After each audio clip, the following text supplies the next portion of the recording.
Hello, namaste, and welcome to my channel. I am your host, Nagesh Deshpande. As you know, every time we bring new episode, new speakers to you. And this episode will definitely hit you because we are going to talk about toxic work culture. So today's episode is all about toxic leaders and their threatening leadership's behavior. To speak on this topic, we have special guests. Normally, we invite Scrum Masters, Agile Coach, and all that, and they give only one perspective. But today, we are bringing a HR professional, Bageshri Dongre. So she is a HR leader, a people partner. She has over 16 years of experience driving impactful HR initiatives across top tier IT organizations and consulting organizations. Her expertise lies in shaping people, strategy, and direct support business growth, culture transformation, and leadership capabilities. So we have a very strong and healthy experienced person speaker today. Let's welcome Bageshri.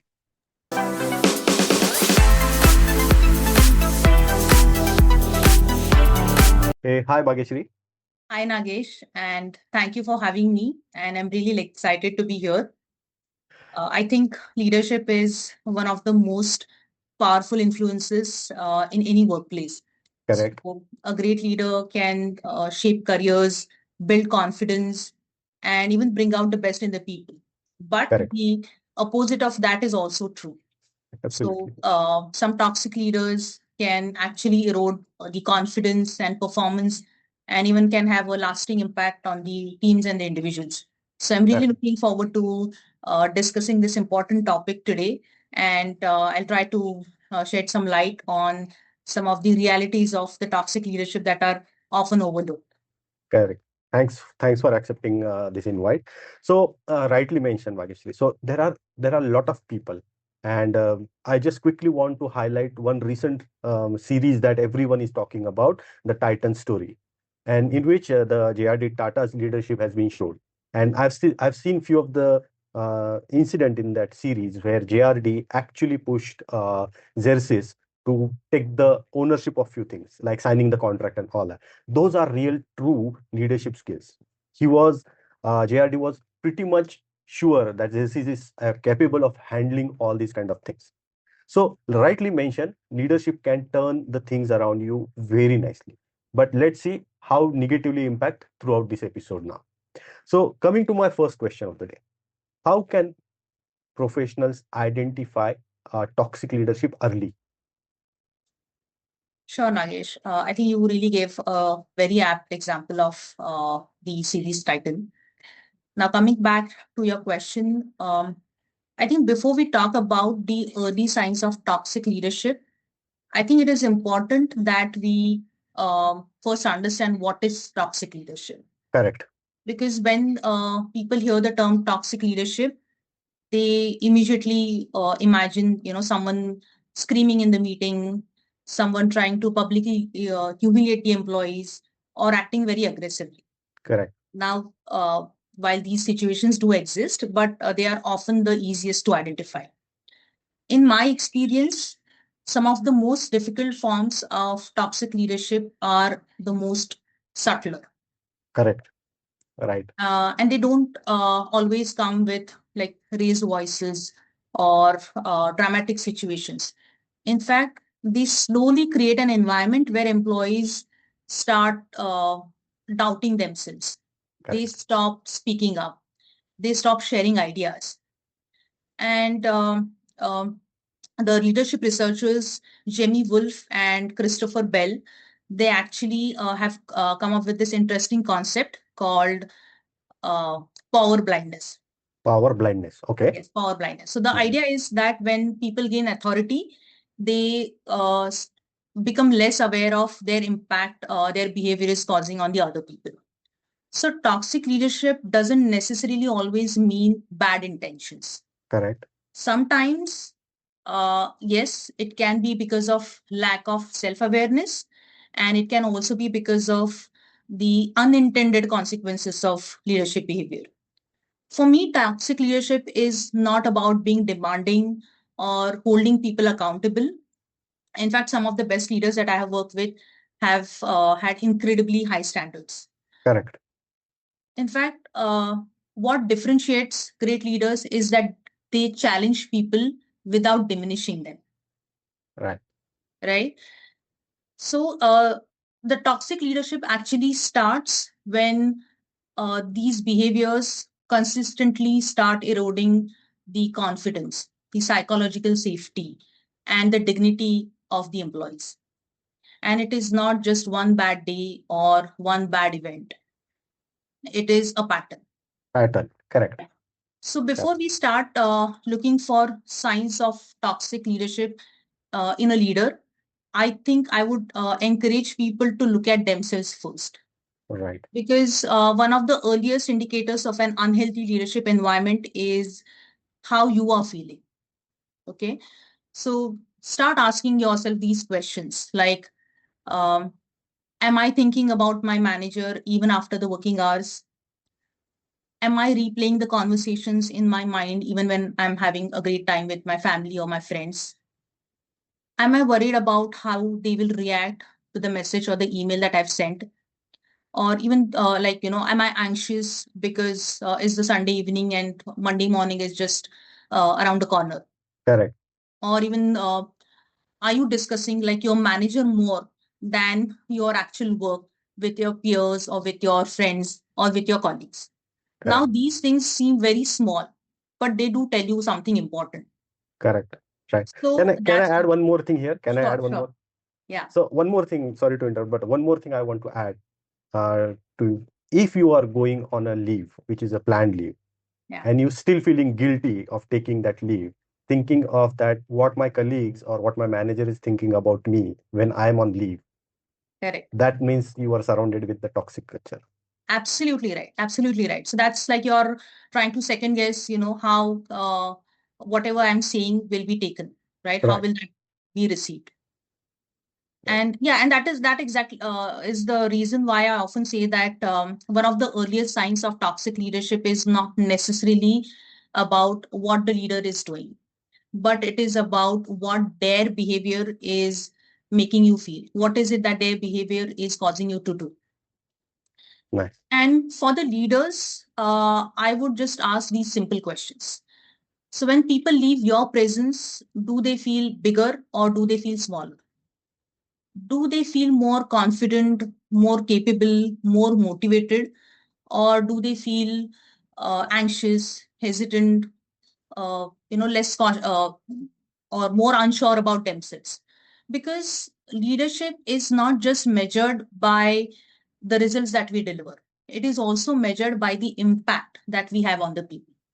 And that's why when we start looking at toxic behaviors through this lens, I think then it becomes easier for us to recognize these signs. Very nice. Very good.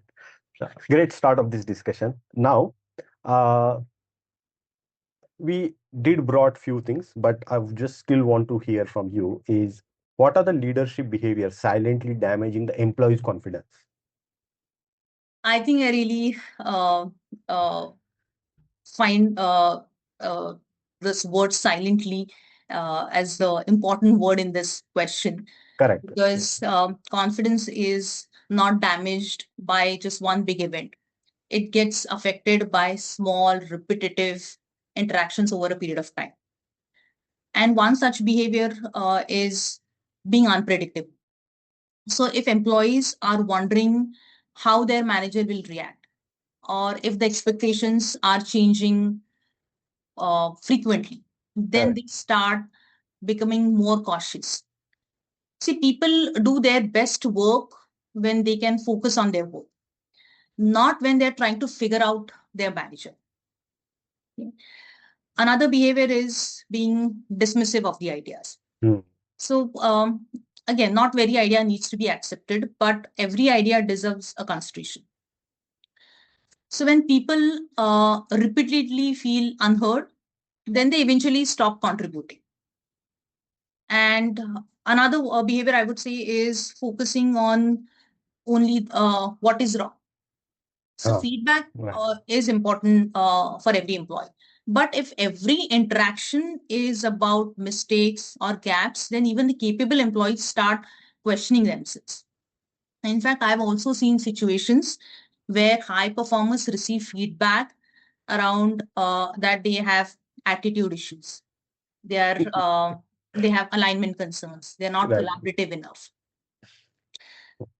and despite they are delivering results consistently. Now, behavioral Correct. feedback is absolutely fine, but it needs to be specific and it needs to be actionable. So when feedback is vague and the employee doesn't really know what exactly needs to be changed, then they start questioning themselves rather than focusing on what needs to be improved. So people can work on the feedback, but it is the ambiguity that undermines their confidence. And in my experience, what I have seen is that when people lose confidence, we tend to assume that it's a capability issue. Correct. Whereas in reality, sometimes it could be the work environment issue. So Rightly when said. people move to a different leader, they start thriving within months. Now their capability didn't change, but the work environment in which they were working, that definitely did change. Then I would Correct. say there are many other behaviors like micromanagement, then stealing the credit, then exclusion from key conversations. And then there are also people who give backhanded compliments. So, for example, you did really well for someone at your level. So these statements are actually designed to take away your credit before you even you can own it. Then there are also these qualifiers. So it was good, but so this but follows in every in every feedback, Yes. and the positive actually disappears, and the focus is only on the gaps. Yeah, the remaining statement will be Yeah. focused more. Yeah. So Yes. these are the behaviors which definitely cause or have an impact on the confidence. So in my opinion, confidence doesn't disappear overnight. It gets shaped over a period of time in every interactions. Yeah. In between, you also mentioned about high performance, and just wanted to hear why these high performance many times stay longer under toxic leaders. Right. So this is, I would say, one of the most interesting questions because the answer is counterintuitive. Hmm. Most people assume that toxic leaders drive the high performers away quickly, but in reality, they stay longer than the others because they are naturally driven. They are Hmm. result oriented. They are resilient. So when something is not working, their natural instinct is, what can I do different, Hmm. rather than blaming others. So they believe that they can improve the situation. So they start working harder. They take on more responsibilities, and they keep hoping that things will get better. In fact, some of the high performers stay because they also get caught in this cycle to win the approval. So they Right. think that things will change if I deliver this project, maybe this project successfully, or maybe because I'm able to exceed expectations in this quarter. But unfortunately, in toxic environments, uh, the goalposts keep moving. Right. Yeah. At times, high performers also think that I've invested so much here and my next promotion is right around the corner. And toxic leaders are really masters of dangling this kind of carrot. So, one thing that I've learned is that resilience is a wonderful quality, but without boundaries, it can become a trap. Right. So, sometimes high performers also stay because they feel that leaving is like giving up. Hmm. But in reality, there is a difference between perseverance and having a prolonged exposure to an unhealthy environment where you're no longer growing up. So I don't Correct. think that high performers stay because they are weak or they are unaware. Ironically, they stay because of the very same qualities that make them successful in the first place: Hmm. commitment, Come. resilience, and accountability, and the belief that they can make things better. Correct. So the challenge is that knowing when these trends are actually helping you to grow versus when these things are or these trends are actually keeping you stuck. Nice. Now, also want to understand. How does threatening leadership affects someone's career growth? Right. And I think one of the biggest impacts of threatening leadership is that it limits growth. So, under a threatening leader, people stop taking risks, Correct. they stop experimenting, Hmm. they stop challenging themselves, and they even stop putting themselves forward for the opportunities where they can learn and grow. In fact, they become very good at operating within these safe boundaries. While that may really help them to avoid criticism or conflict in a short term, but it often comes at the cost of long term growth. And before you realize it, years have passed away and you have spent more time protecting yourself rather than developing yourself. Right.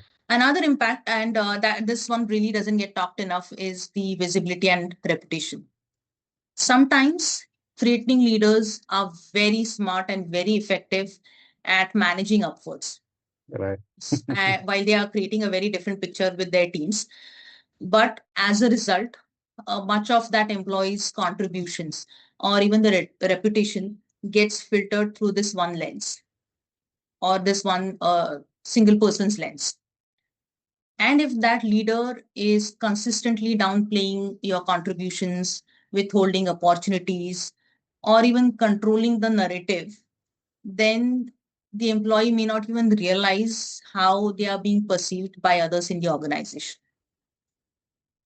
Nice. Yeah. I think the other impacts we've already spoken about on Already is on the spoken. confidence, right?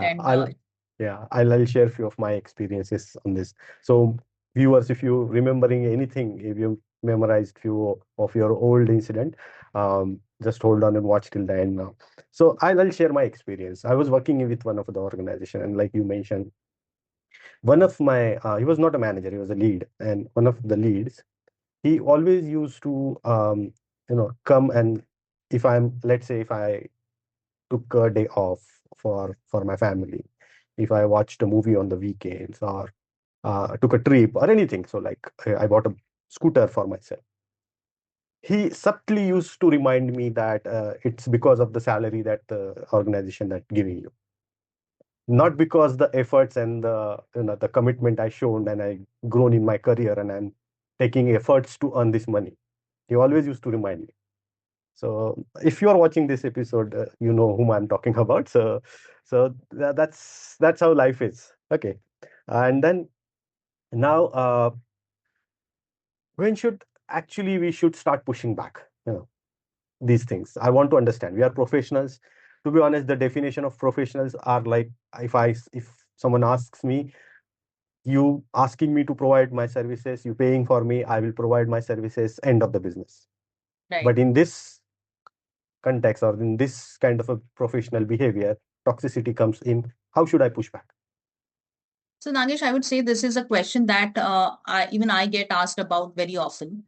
And I usually encourage people to think about three things: clarity, cost, and the change. So, Correct. let's talk about the clarity first.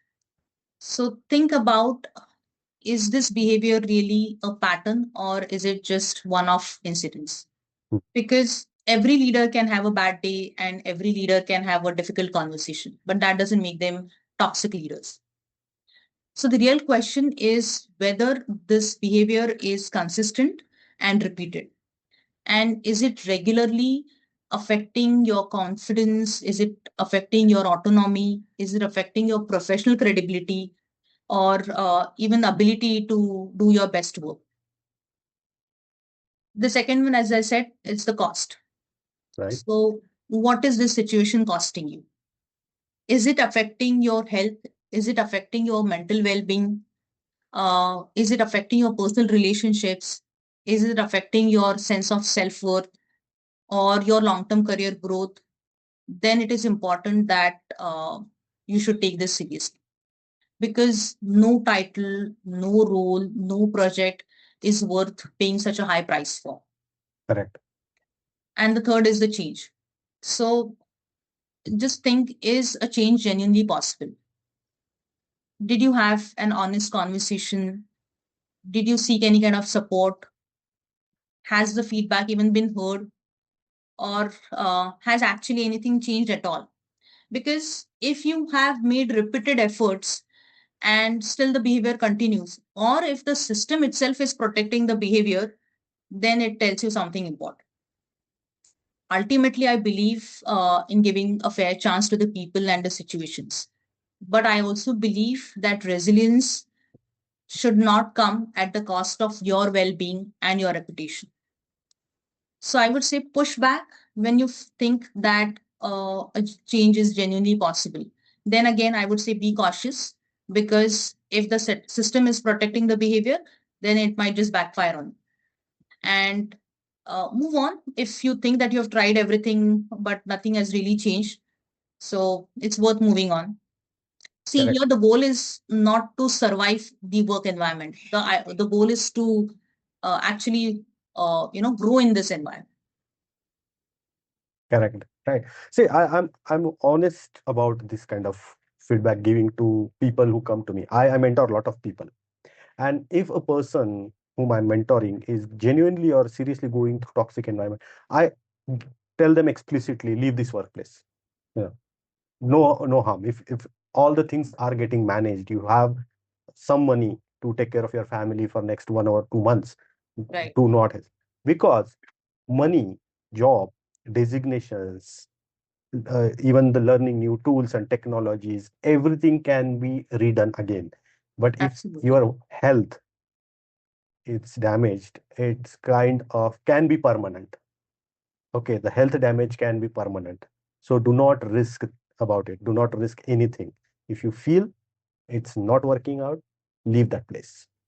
So now moving on, uh, how can managers lead firmly without creating a fear? Now let's understand their perspective as well. Right. So I really love this question because it actually addresses a common misconception that authority and fear are somehow connected.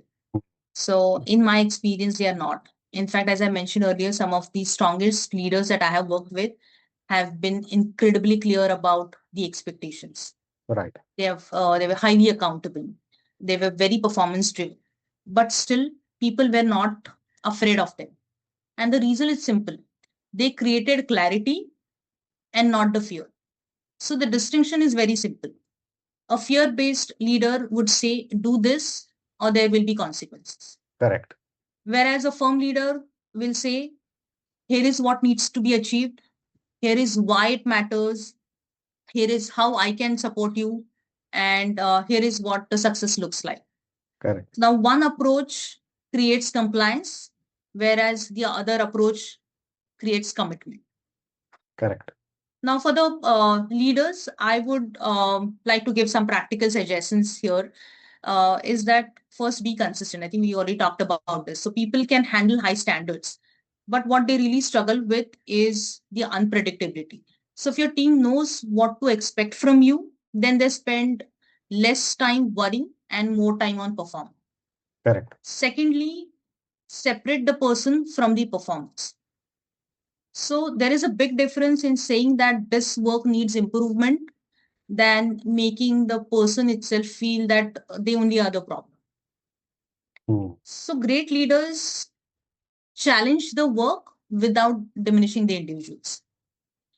And thirdly, I would say that create an environment where people can speak up honestly. Now, that doesn't mean that you need to lower the standards or you have to avoid the difficult conversations. It just means creating an environment where employees feel comfortable raising their concerns, sharing their ideas, or even disagreeing respectfully. Correct. In fact, research like Google's Project Aristotle that found out that psychological safety was one of the strongest predictor of high performing teams. And I think that is very, very important point, because psychological safety doesn't mean being nice. It Correct. is about creating the conditions that will help the people to perform better. See, at the end of the day, leadership is not about creating fear. It is about creating the accountability. Correct. The great leaders raise their standards, without raising the fear. Okay. So great leader, in short, great leaders will create opportunities for you guys. So Yes. if those are opportunities are visible, then Yes. it's a good leader. Now coming on to our last question. What are the practical steps to protect careers in toxic environment? I think the first step is to recognize that even though you are not able to control the environment, you certainly can control the way you react to it or the way you respond to it. And there are three things that I would recommend here. First one is document the facts, not the Right. emotions. Hmm. So keep a record of all your key conversations, discussions, expectations, decisions, feedback, because remember that in challenging times, clarity is going to be your friend. Secondly, don't let one person be the sole narrator of your career. So build relationships across the organization. Seek feedback from peers, mentors, other stakeholders, or other leaders. Your reputation should be built on multiple perspectives and not just one. And third, very important is that keep investing in your skills and your network. One thing that I have learned over the years is that options create confidence. So if you're consistently learning, growing, building connections, then you're less likely to feel trapped in a situation. Right. And the most important thing is that do not internalize everything. Just because this one person or someone is questioning your contributions doesn't mean that they define your value. At the end of the day, I would say just protect your reputation, protect your well being, and protect your career growth because your career is a long journey. So just do not let this one person or one difficult leader to be the author of your professional story. Very nicely mentioned. Great. So, guys, hope this episode really helped you to understand how to shape up your career in toxic environment, how to handle it, how to get rid of it, what you should learn, what the things you should avoid. So, from the entire audience of Agile Exploration, I would like to say thank you to Bageshri for such a wonderful and insightful discussion today. Thank you, Nagesh. And as we wrap up, I would like to leave everyone, especially the leaders, with one final thought that culture is not defined by the values that are written on the wall or Right. the messages that are shared in the town halls, but the culture is reflected in everyday leadership behaviors. So one thing that I've learned over the years is that people do not remember what the leader said or what the leader did, but they do remember how that leader influenced their confidence, their growth, their career journey. So every leader leaves a footprint, and the real question is, what kind of footprint you will leave behind. So thank you, Nagesh. Thanks for having me, and it's been a pleasure being part of this conversation. Thank you for wonderful, insightful thoughts once again. And see you in the next episode, guys. Please like the video, subscribe to my channel, and see you in the next episode. Bye bye.